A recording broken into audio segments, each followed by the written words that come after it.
My name is Kirstie Malley, and I'm a Senior Vice President here at the National Park Foundation. Thank you for joining us today as we take an inside look at our national park system.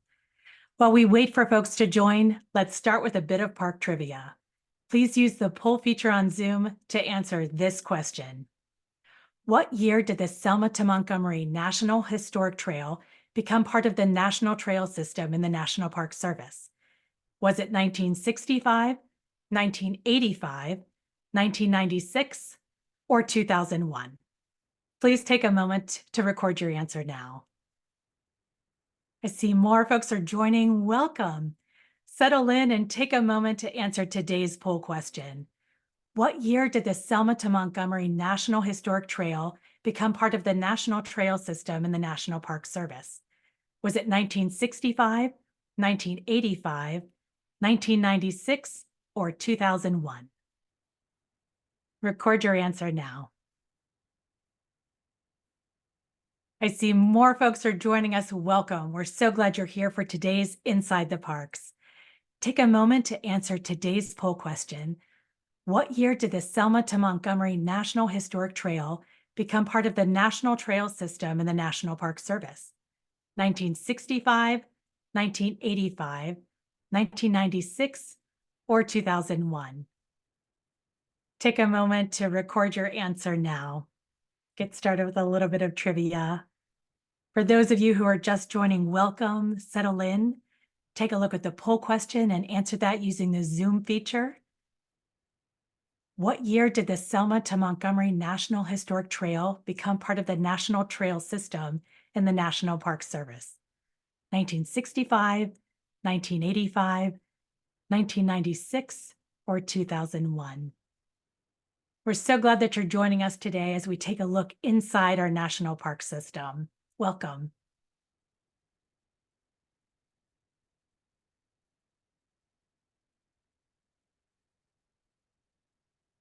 Okay, as we give folks a moment to respond, I want to thank you again for joining us today for this edition of Inside the Parks.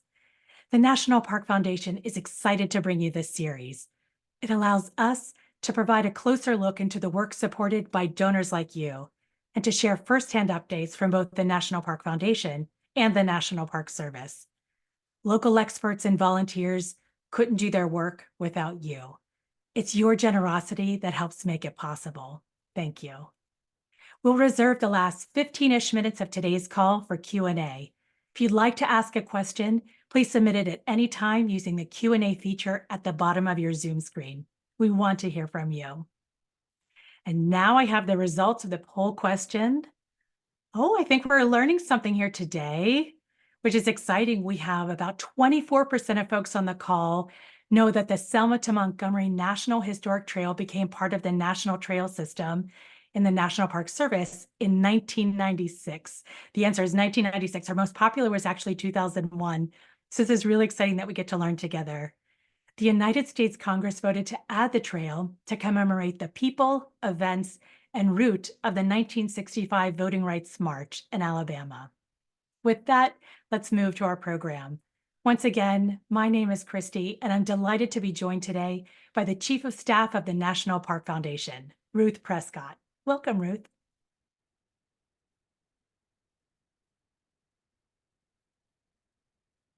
I don't know how to make it come off. I can hear you, Ruth. Yep. I don't know. Here we go. And now I can see you. Welcome. Kirstie, it's a pleasure to be with you this afternoon. Hello, everyone. I'm delighted to get to talk about one of my favorite National Park Service sites, the Selma to Montgomery National Historic Trail. A name we'll learn has a significant meaning in the hour to come. I'd like to extend a warm welcome to the National Park Foundation family, the family of donors, the family of donors who make our work possible. Thank you to the Teddy Roosevelt Society members who are on today, the Champion Society, the 1916 Society, and I believe we have some corporate partners joining us today. I certainly hope we do. We're pleased to welcome you to this edition of the Inside the Park program. As Kirstie described, this is a series designed to provide NPF's donors a unique behind-the-scene peek at the special places we share and love. Today's program is extremely special to me. For the past 10 years, I have had the honor to work on your behalf, raising philanthropic support and driving impact in our national parks. The projects we've advanced with your support span the breadth of the National Park Service. Everything from standing up traditional landscape parks at Katahdin Woods and Waters National Monument in Maine, helping fund an incredibly interesting update to the iconic Lincoln Memorial, which is ongoing even as I speak on the National Mall, countless trail and wildlife preservation projects, and of course, MPF's work to connect youth and young people to national parks through the Open Outdoors for Kids and Service Corps. But today, we're here to talk about a different type of national park and project, a park that's not really a park, rather one of MPS's national trails, a trail that tells a remarkable story about the nation's civil rights movement and the men and women who championed that cause, and about how private philanthropy is leveraging federal investment to advance this remarkable story at the Selma to Montgomery National Historic Trail. Joining me to talk with you about this unique park and story are our guest speakers. I'd like to introduce Barbara Taggart first, please. Hi, Barbara. Hello. Barbara is the acting superintendent of the Selma to Montgomery National Historic Trail, a post she has held since December of last year. She is extremely seasoned with the National Park Service, having over 40 years of service to the national parks. She has worked at numerous sites, including Martin Luther King National Historic Park in Atlanta, the Tuskegee Airmen National Historic Site in Alabama, and the Harriet Tubman National Historic Park in New York. Her contributions to the preservation of the Tubman story earned her the prestigious 2013 Harriet Tubman Lifetime Achievement Award presented by the Baltimore African American Tourism Council. Joining Barbara and me is Adrena Ifill, the National Park Foundation's Director of History and Culture. I'll let Adrena join us. Good evening. There you are. Adrena supports MPF's investment at MPS sites to advance the preservation and restoration of natural, cultural, and historical resources within the park system. For 20 years prior to joining MPF, Adrena consulted in cultural management, specializing in strategic planning and media production. She most recently worked as the MPF film project planning consultant for the Frederick Douglass National Historic Site here in DC. And finally, we have Jenny Katz.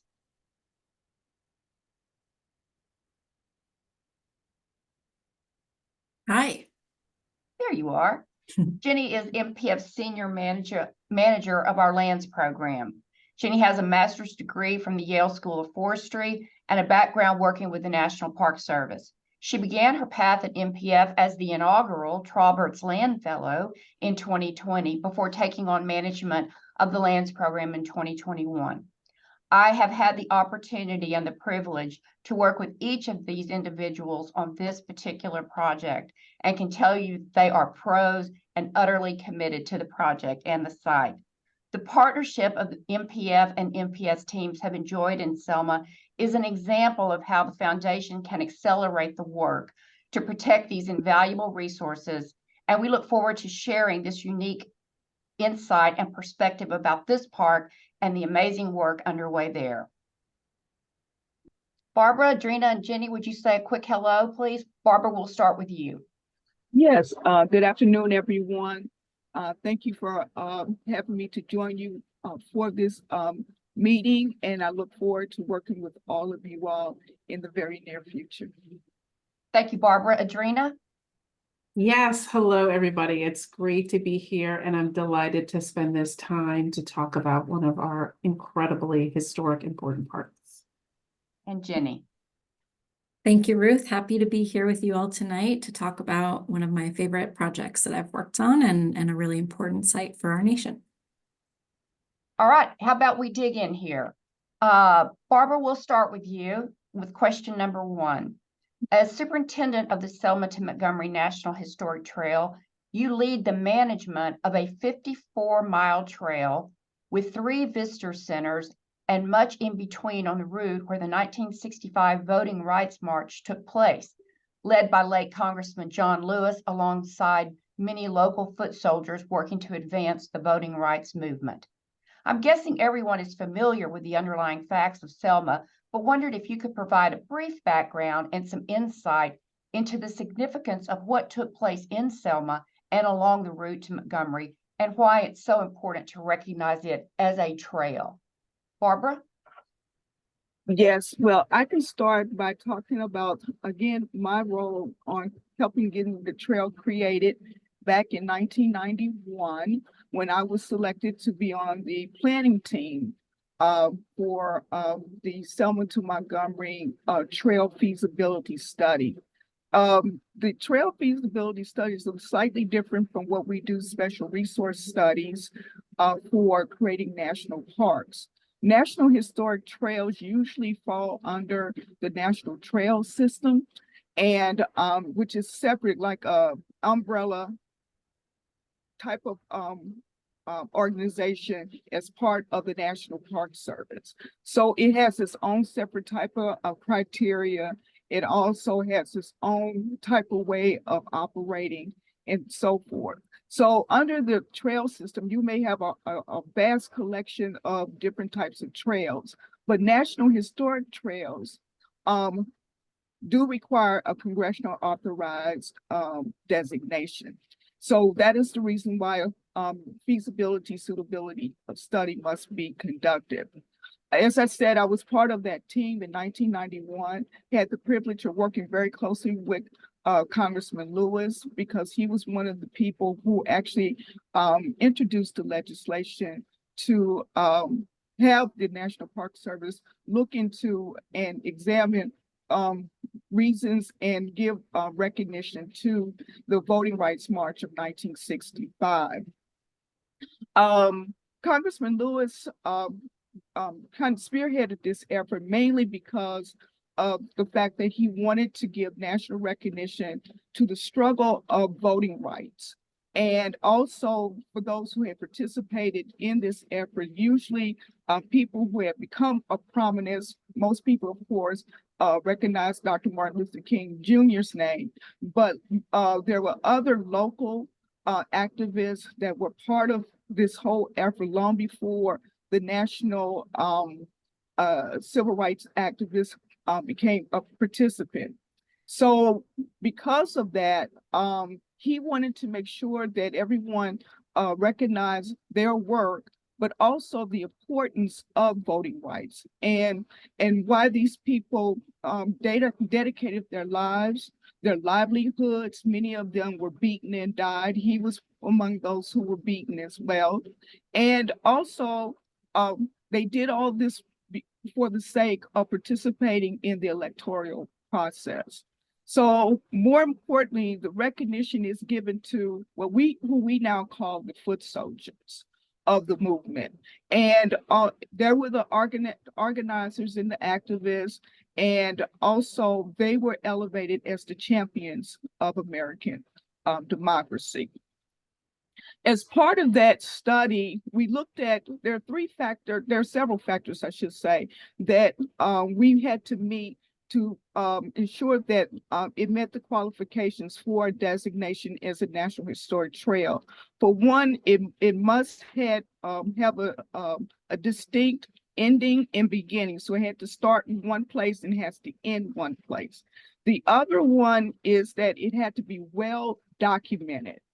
We had to look at its historical significance. What contributions did this particular event contribute to American history? And then finally look at the visitor experience. If a person came to this trail, what would they see? What would they learn? What would they take away from this experience? How do we give them a great experience through interpretation, preservation, having accessibility, and so forth? The trailhead looked at 3 significant marches of that period that contributed to the overall march. The first march, which became the famous one, it took place, I should say, on March 7th, 1965, which was known as Bloody Sunday. And that is where John Lewis and others were beaten by the local law enforcement and state troopers. The second march was a response to the first march, where the first march was televised to the point where people from all over the country decided to descend upon Selma and take the call to come and join in this protest movement. So people from all over the country came to Selma on March the 9th and marched with Dr. Martin Luther King and others to the foot of the bridge. However, they were not legally allowed to proceed from Selma to Montgomery, so they had to turn around. So that became known as Turnaround Tuesday. And finally, when they got a legal mandate from the federal court to do the entire march from Selma to Montgomery, the third march took place March 21st through the 25th. And that is where protesters out of Selma, about 10,000 people, gathered at the foot of the bridge and marched across the bridge and made their way into to Montgomery. Only the legal the mandate that they got from the federal court only allowed 300 participants to do the actual entire 54 miles. So once they got into the city of Montgomery, another 10 to 15,000 people joined them at Dexter Avenue Church in that area. Again, that was the church where Dr. King first got his start in the ministry. And they marched over to the Capitol building in Montgomery and demanded to the governor, Governor George Wallace, the right to vote. And that is where Dr. King gave one of his most noted speeches at that time, called "Our God is Marching On." The trail, as I said, is about 54 miles long. It has a number of distinct factors to it, but one of the factors that I wanted to point out to you about the trail, even though it goes from one point toward the other, we did have to include this the town of Marion, Alabama. Marion is significant, so we recommended to Congress to have that particular area be connected to the trail, and because of its significance, due to the reason why there was a march that took place in March of 1965. It was in Marion that, again, the local residents protested and led a march to the local courthouse, and state troopers again prevented them or attempted to prevent them from marching. So as they tried to disperse the protesters, many of them fled, and one of the many protesters that fled to take refuge was a gentleman by the name of Jimmy Lee Jackson. And Jimmy Lee Jackson and his family took refuge in a restaurant where a local law enforcement officer chased them into the restaurant. And as the law enforcement officer attempted to arrest Mr. Jackson, his grandfather stepped in front of him, and the policeman shot the policeman shot at his grandfather, and Jimmy Lee Jackson stepped in front to protect his grandfather. As a result of that, he was severely wounded, and then later was taken to the Good Samaritan Hospital in Selma. A few days later, Mr. Jackson died from his wounds, and the local residents were extremely upset about what had happened. The killing of Jimmy Lee Jackson, the beating of people because they were demanding their voting rights, and ultimately someone shouted and said, "We need to march his body from Selma to Montgomery." And so instead of trying to do this like in an impromptu manner, they decided to go ahead and organize an actual march. So that's why you had the marches taking place. The marches taking place from Selma, all three leaving from Brown Chapel AME Church in Selma and ending in Montgomery. And that is the route that you will find for the trail. Along the trail, we highlight a number of places. The route of the trail includes the Brown Chapel AME Church, several other churches that were involved with this, as well as the campsites. There were 4 campsites along the way, going through 3 counties: Lowndes County, Dallas County, Lowndes County, and Montgomery County. And also we have the city of St. Jude Catholic School and Church, where the famous Freedom Rally stars for the Freedom Rally took place, where a number of well-known celebrities came to help show their support to the protesters, and then finally the Alabama Capitol building. And as a result, Barbara, Superintendent Taggart, if I may, there's so much to get through. I don't want to cut you off, but I also want to be able to ask a few more questions. You've clearly articulated that this is a span of miles with a lot of historic activity that took place along the way. I completely understand that there are unique challenges that you would face as a superintendent of such a route. But talk to us about the recent purchase that the National Park Foundation enabled in Selma of 6 parcels, including 3 historic storefronts at the foot of the Pettus Bridge, and how that acquisition is helping to accelerate and amplify the story that you were just articulating. Can you speak a moment about the importance of that acquisition and what it means for the trail? well, I would try, because some of the acquisitions took place when I was not here, but since then, what we have done, which was recommended in the initial study, was to acquire those buildings that are in the city of Selma along the street of Water Avenue and Broad Street, which faces the bridge, the Edmund Pettus Bridge, where most of these events, the 3 marches that I mentioned earlier, took place. Being in that area, there's a lot. It's very significant, and it has a lot of meaning to a lot of people once they learn the story, as well as the fact that many of them may remember when all of this happened, because you have to remember this was recent history. Right. And so so having that whole sense of feeling of being close to the bridge is one of the reasons why we chose the building that was in the previous slide, where we now have the Selma Interpretive Center. And in that area, we're now looking at renovating that building, which takes up several facade areas along that street, along the Broad Street, I should say. And in those buildings, we are planning to put the visitor center. It's going to be a 2-story. It's a 3-story building, but 2 of the stories will be filled up with exhibits that talks about the Selma story, what I pretty much kind of highlighted for you.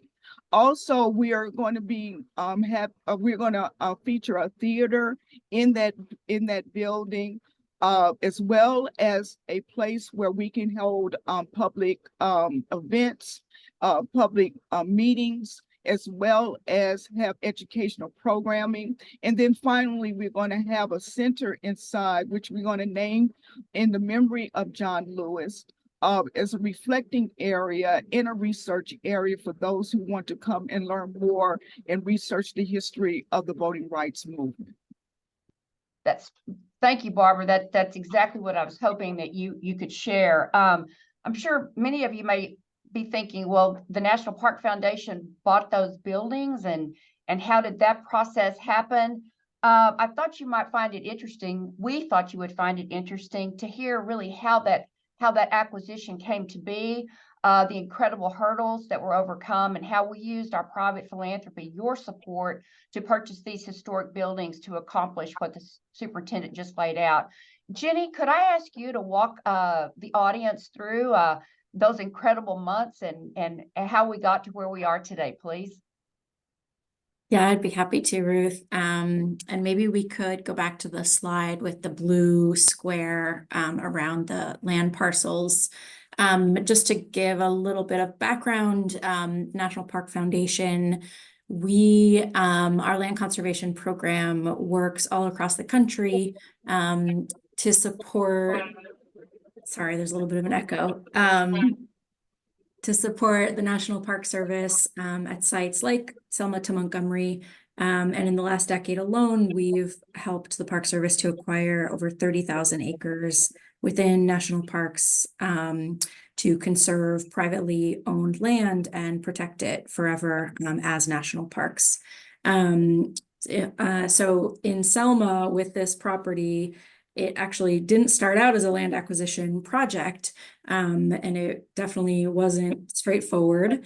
And I will talk about the details, but Ruth, if I get too into the weeds, just like give me the signal, because I can talk about real estate in national parks all day long, which some of you know. So the Park Service was actually leasing this existing visitor center, which was just one building, a 2-story, 3-story building at the corner there, at the bottom of that square. And this, just to orient you, obviously there's the Edmund Pettus Bridge there, this historic bridge where the march happened. And this visitor center is really oriented directly in front of it. So you can't miss it. And it's really where most folks start their journey of learning on the site. They start at Selma, then they go to the Lowndes County Visitor Center, and they end up at the Montgomery Visitor Center. So this is really their first engagement with the story, with the site, with the park. And so you want a visitor center that's going to tell that story in a really compelling way that grabs you right off the bat. The existing building, the visitor center, was renovated in the 90s, and it was adequate, but definitely not state of the art. And so in 2021, the president allocated $10 million to renovate this visitor center as a tribute to John Lewis and his decades of work in this space. But there was just one catch, which is the funds couldn't be spent because the Park Service didn't actually own the building.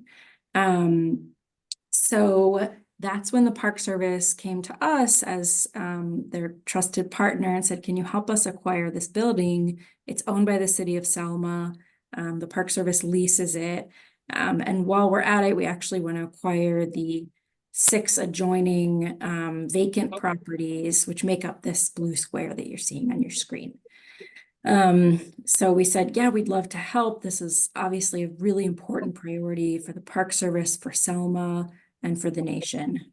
So we jumped right in and asked, how do we acquire this building? Only to find out, once we dug in a little bit, that it turned out the Park Service didn't actually have the authority to acquire the property. So this is a little bit in the weeds, but bear with me. Every national park has specific delegated authority to acquire specific land within its boundary. And national trails, because they're special and we love them, have a little bit of vague authority about what property they can and can't buy. And so the Park Service lawyers, which we call solicitors, got together and had a big meeting, and it was agreed that, in fact, they did not have the authority to acquire this land. So NPF stepped up and said we would pre-acquire the property while the Park Service went through Congress to get congressional authority to acquire this property. So, we're going through already a couple of big hurdles to get this project started. Someone had a really genius idea to put in to the fiscal year 22 congressional budget a line allowing the park to have the authority to acquire the property. But that would only pass if the congressional budget passed. So I think everyone hopefully was paying attention as our Congress was just trying to pass a budget recently and is now trying to pass additional budget measures. It's hard. It takes a long time, and there's not really a good finite time when we know the budget's going to be passed. So we ended up waiting for months, I think almost 6 months, waiting for Congress to pass a FY22 budget so that NPS would have the authority to acquire this property, not even funding, just authority. So we were waiting with bated breath, and finally the budget was passed in March of 2022. And we were finally, thought, yes, we can do it. Let's go for it. And so once we started doing our due diligence, we actually realized there was another hurdle, which was that, can I do another hurdle, Ruth, or should I cut off? Just quickly. Okay, real quick. Surprise was that there was a grant that had gone into renovating the building in the 90s from the Federal Highway Administration that essentially made it that the properties had to be transferred to the Alabama Department of Transportation before they could be transferred to NPF, who could then transfer one of the properties back to the city, and then we could finally transfer them to the Park Service. So I think there were a lot of hurdles, and it took a village of people working together from different agencies and NPF and other nonprofits, and the Park Service was incredible in leading this effort. There is just an amazing group of people, but I just... Jenny, I'll step in now. Okay. I thank you. You did exactly what we had hoped, and you made the complexity of this acquisition. But for our donors on the call, I think this perfectly illustrates this unique partnership, this role that we're able to help and fulfill for the Park Service. We can act very nimbly. We can do things because we're not the federal government. We can work to accelerate and advance these projects. We did something very similar late last year in helping stand up the Emmett Till and Mamie Till Mobley site in Sumner, Mississippi. But this is a perfect illustration at Selma how the foundation, with your support, can lean in and help the Park Service. From an acquisition perspective, thank you, Jenny. Now, from a storytelling perspective, Adrena, could I get you to walk the audience through what is it that we're doing now? How are we supporting the superintendent in the storytelling that is occurring now? And what other needs might there be that our donors might be interested to learn about? Sure, Ruth. Thanks so much. In the history and culture, we work very closely with the Park Service, particularly superintendents, in terms of what the vision and the priorities are. And so that is involved, that's a lot of involvement and working closely with our colleagues, my colleague Jenny, after major acquisitions to expand a park or to create new parks. And the stories that those parks are going to tell as one of America's storytellers, where millions of people are looking to the parks, the historic sites, which make up maybe over 50% of park entities, are looking for those stories and those authentic and inclusive stories. And in those priorities, bringing forth those stories, so for the 21st century visitor, and that can include talking to part of the history makers, as I mentioned, the foot soldiers and those who were there in the march, local residents, as well as being able to engage the community of all ages, from school children on up, who come to the park and engage in a variety of modalities, whether it's interactivity, whether it's from a ranger visit, and also taking parks to people. And at the heart of that, again, is the story. with the parcels and the buildings acquired and the construction that's going on. So what's going to be within those four walls, and for people to be able to really engage with that in communication with Superintendent Taggart over particularly the last few weeks. We've had sort of an ongoing conversation, and this is usually what NPF does, because as we work sort of hand in glove with the Park Service to really learn more about what those priorities are, and particularly here, and I would encourage the superintendent to add any more context to what I'm about to say. There's the interior design of the John Lewis Center as well, which is going to be housed with the visitor center that people will be able to experience those exhibits and the research library. So not only hearing, seeing, and experiencing what took place during those marches, what is happening and what has happened in that region, but how it's also impacting America and voting rights.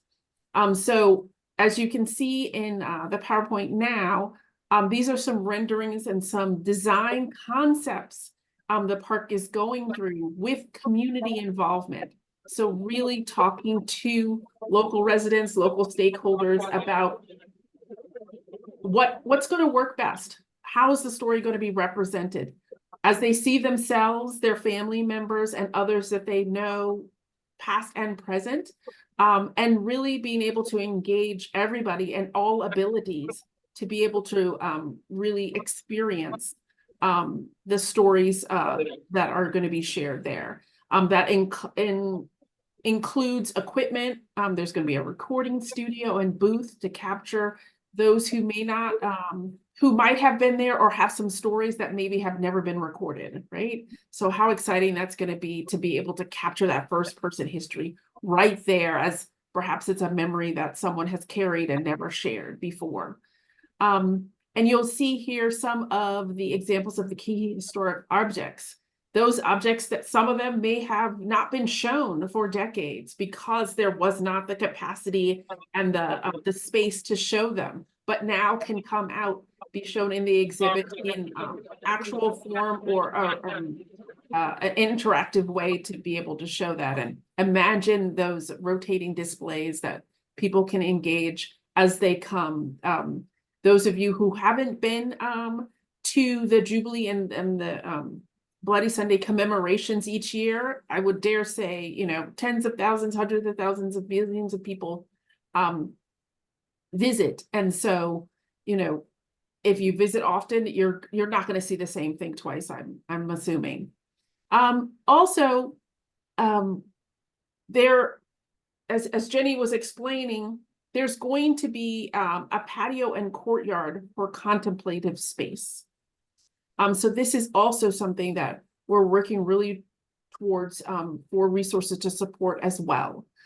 This is not only going to be, excuse me, a space for visitors, but also for local residents to do a public space, to really sort of engage with the story, be able to use it on a daily basis, but also contemplate the nature of the story, how important, and the significance to American history. And so those are some things, but also some other things, really looking at digital storytelling, really looking at technology and interactive augmented reality to be able to bring these stories to life. Those are some other elements that the park is really leaning in towards to bring to the 21st century visitor experience. Adrena, if I may, I'll expand on that, the notion and the need for a contemplative space. One of the prior slides showed a picture, a couple of pictures of the National Park Foundation's board and National Council on its visit to Selma last spring.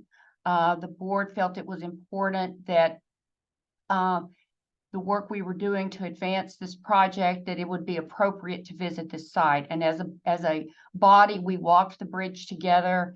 We met with 2 foot soldiers. We considered what had happened in that space, and we drove back to Birmingham. And I remember that we just all needed a moment.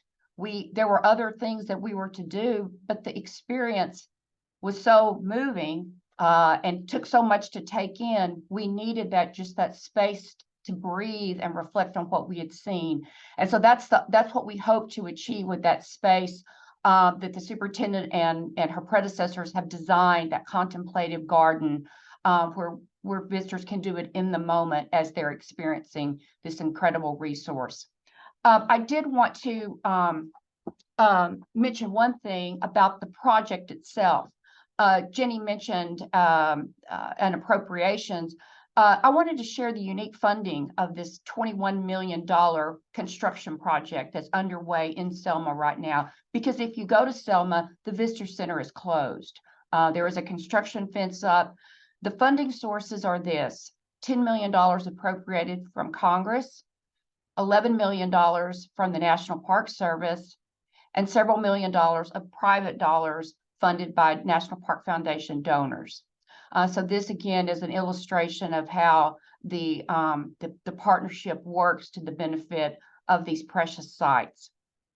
Just thought you would be interested in that.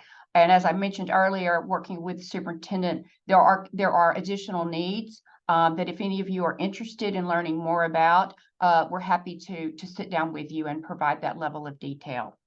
I think this has been a wonderful conversation. I hope you agree. We wanted to be deliberate and save time for questions. But I would want to close this part of the session by asking each of our panelists to share with the audience a very special memory you have of this place. Jenny, I'll start with you, then Adrena, and then Superintendent Taggart. I'll let you finish it up for us. So Jenny, a special memory.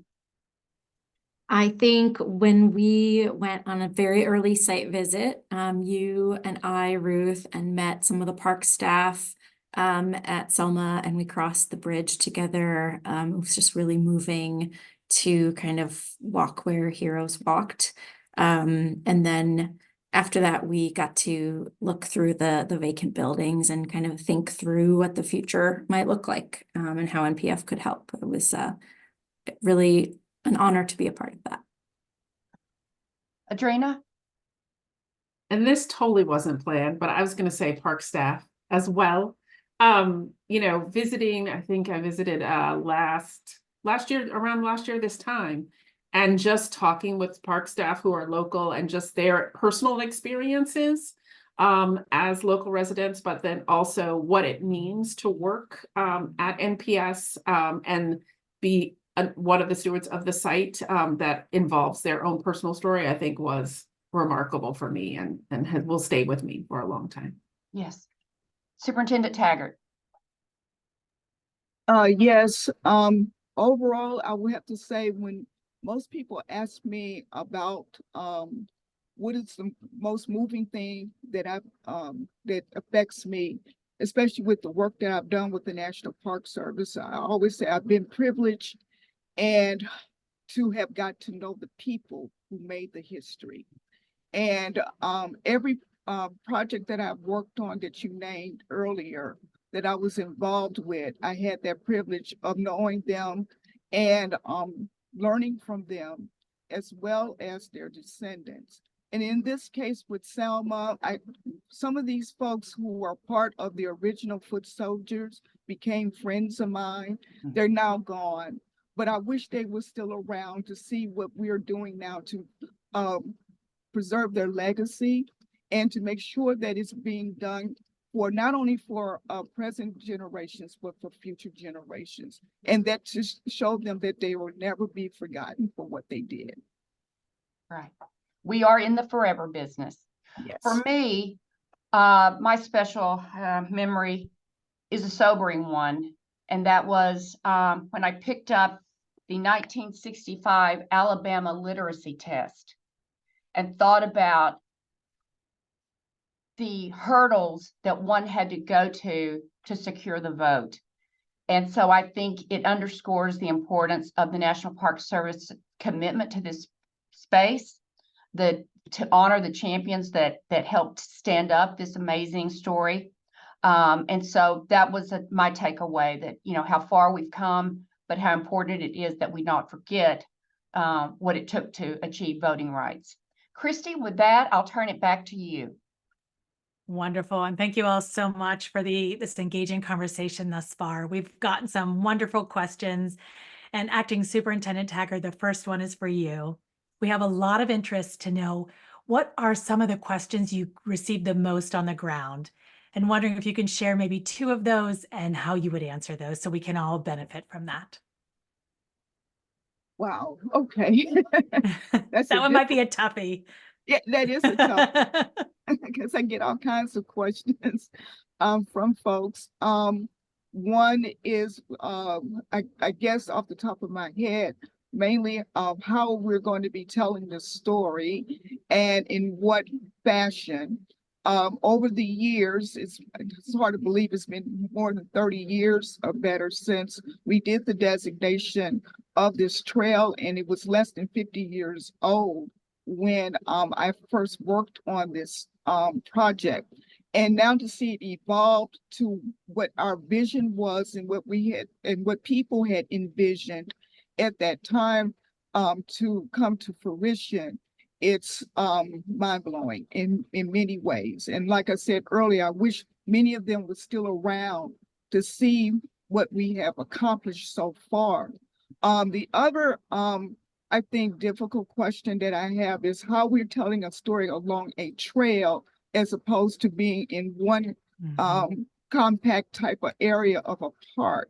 And thankfully, this is only a 54-mile trail, one of the shortest trails in the trail system. But we do have 3 interpretive centers. And now that we have the help of many benefactors, including the National Park Foundation, to acquire the Selma Interpretive Center, we now can tell the stories of the 3 visitor centers along the entire story, instead of trying to center it into one particular visitor center like we started with Lowndes County, which was in the middle of the trail. And so now each area will have its own separate story, and collectively it tells the entire story, and it allows people to, again, as I said, to come and learn and understand it quite fully, more so than what they just see on TV or what they see in a book. But they can actually come and touch and feel and hear the people who are actually telling their own stories. And that was the focus of us doing the exhibits in each one of these centers. That sounds incredible. I'm excited to go myself and enjoy those 3 visitor centers and learn. Another question that we have: in today's world, voting rights issues are ever present. What does the National Park Foundation and Selma Montgomery do to continue conversation and advocacy around voting rights? So it might be an all play. Okay, so this is for me again, right? Sure. Yeah. If you want to start us off. Sure. Well, again, learning the history, and me being a historian, I always revert to that. And so you have to always know the origins in order to understand where you're going.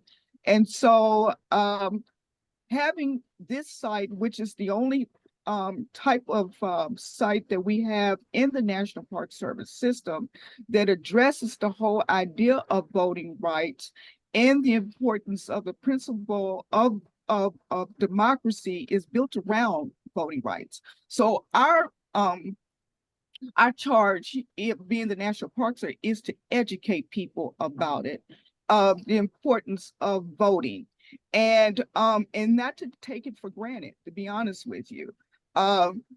We take that for granted now because of the sacrifices that the people in that was a part of the Selma to Montgomery movement that they took in 1965. And many of us, now think we can just go to a polling place and don't have to answer those questions that Ruth was talking about in order to put their ballot into a ballot box. And it took a lot of people who sacrificed that. So I would say that our role, and one of the things that I try to put emphasis on in doing projects like this, is to make sure that people understand the importance of it and why we're doing these why it's important for them to be involved in voting rights, to take the moment and contemplate about the efforts that other people sacrifice to do in order for you to take part in this effort and not to take it for granted. And so that will probably be one of the best ways I can answer that question for you, what we do, that the National Park Service does to help Thank you. advance that.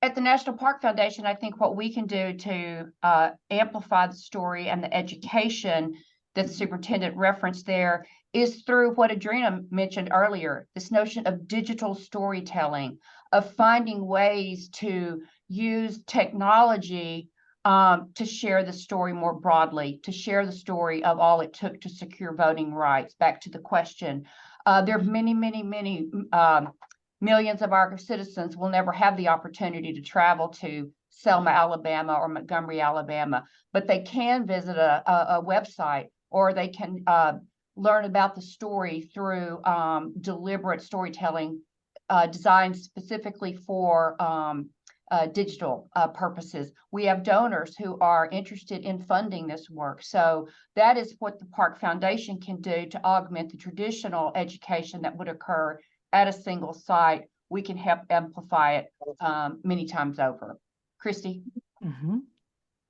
We have another question. If there are any plans, any long-term plans for expanding the Selma to Montgomery National Historic Trail and its curation? There are no plans that I know of so far to expand the trail. It would take an act of Congress, and I do mean that literally, to expand a trail. Although there is an effort, I believe, to expand the story to include more other places. So that contributed to the story that we tell on the Selma to Montgomery Trail. So there is legislation pending for a potential park itself. And so that is being evaluated at this time to tell a more expansive story. But because of the limitations of a trail, it's hard to expand on a trail. And so we're restricted to what the legislation calls for us to do, which is mainly talk about the 3 marches that took place between March 7th and March 25th.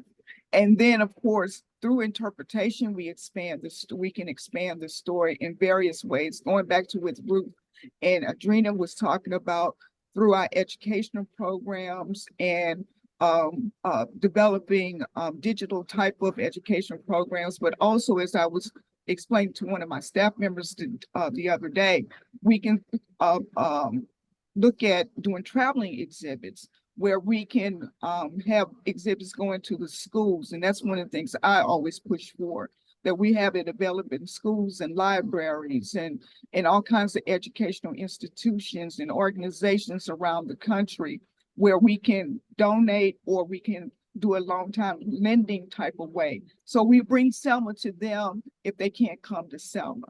And so those are the kinds of things that we're planning for the immediate future in telling this story. That's incredible. We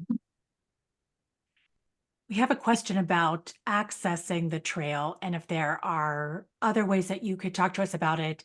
The question here specifically is about walking, driving, biking, but I wonder if there are ways that you could talk about how we might experience things today. And I think you were touching on some of the future pieces.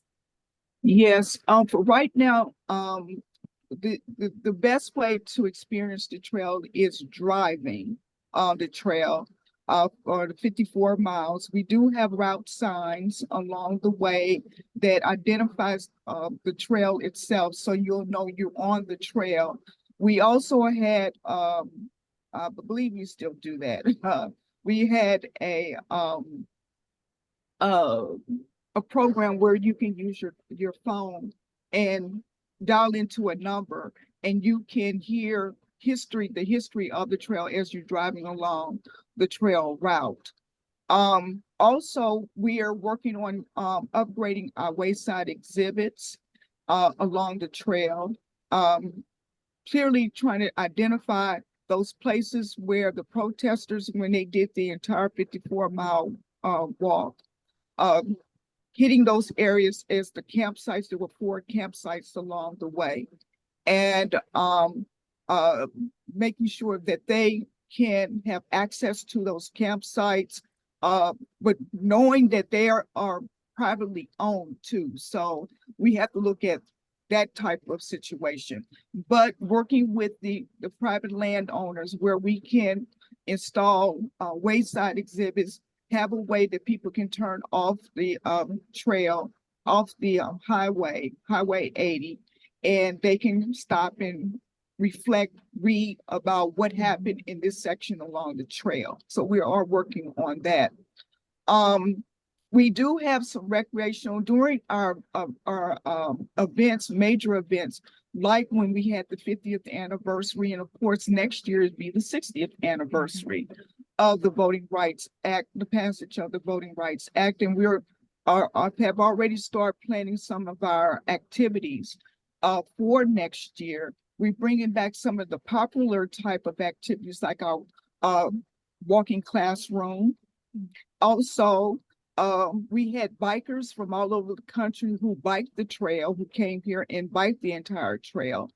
And then also we had a number of activities that included young people, educational programs for the younger people, like elementary school children, that sort of thing.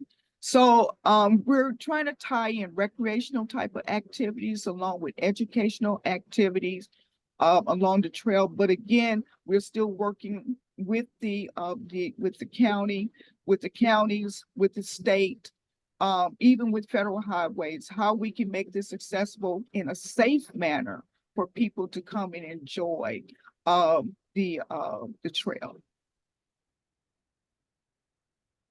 Barbara, thank you so much. Adrena and Jenny, thank you so much for the expertise and the content that you supplied here today. I know everyone enjoyed hearing your particular and unique insight. Superintendent Taggart, I just want our guests to know we never take our Park Service colleagues for granted. We know that it's you that are the rock stars. It's you that are in the resource, as we say, and it is a pleasure and an honor to work on your behalf.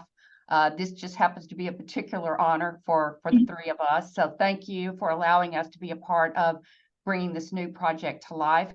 And thanks to our donors who joined us today. Thank you for your interest. Thank you for your commitment in supporting the National Park Foundation. Be on the lookout, the team tells me, for the next Inside the Parks webinar. We hope you keep tuning in. And don't forget that National Park Week is coming up in April the 20th, which is fee-free day. So we encourage you to get out there and find your park. But until then, be safe. And we look forward to visiting with you again very soon. Thank you so much. And thank you.